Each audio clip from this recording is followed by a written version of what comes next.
Mais d'abord, la ville de Tours annonce que de nouvelles places de parking vont devenir payantes. Et oui, on vous le disait il y a un instant, 307 places de stationnement s'ajouteront aux 3600 déjà payantes. La mise en place sera effective à compter du 26 février prochain et concerne une dizaine de rues et de quartiers, comme l'avenue de la Tranchée, le quartier Colbert, notamment la rue du Cygne ou le boulevard Béranger. Et les usagers, vous allez le voir, sont assez partagés sur le sujet. 300 places gratuites dans le centre-ville vont devenir payantes, vous en pensez quoi?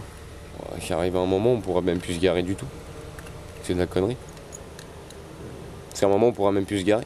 Déjà là, moi, même pour travailler, je suis obligé de payer en face. C'est une manière aussi de nous empêcher de venir avec les véhicules en ville.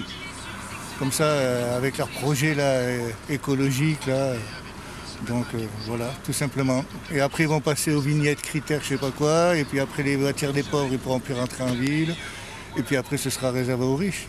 Alors, en tant que commerçant, je trouve ça un petit peu dommage dans le sens où on va avoir un peu moins de passages en centre-ville, je pense, étant donné que les places deviennent payantes.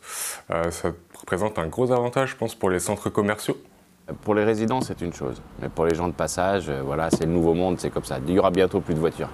Donc on sera tous dans des navettes et c'est tant mieux. Donc il faut qu'on apprenne. Après, pour les résidents, effectivement, c'est galère.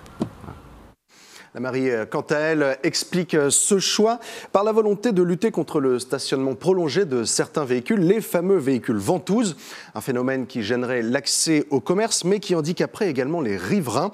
Écoutez Christophe Boulanger, conseiller municipal de la ville de Tours. On s'est aperçu dans cette étude qu'on avait des stationnements souterrains qui étaient sous-utilisés et très largement sous-utilisés, puisqu'on a des taux d'occupation qui sont inférieurs à 70%. Alors que c'est des ouvrages qui ont coûté extrêmement cher aux collectivités. Et puis on a un besoin de reconquérir l'espace public pour partager cet espace public entre les différents modes de déplacement, que ce soit pour les piétons, pour les cyclistes ou autres. Et donc l'un des enjeux, c'est effectivement de s'assurer que ne stationnent en surface que les gens qui ont besoin d'y stationner. Et ça passe par la rationalisation de l'usage.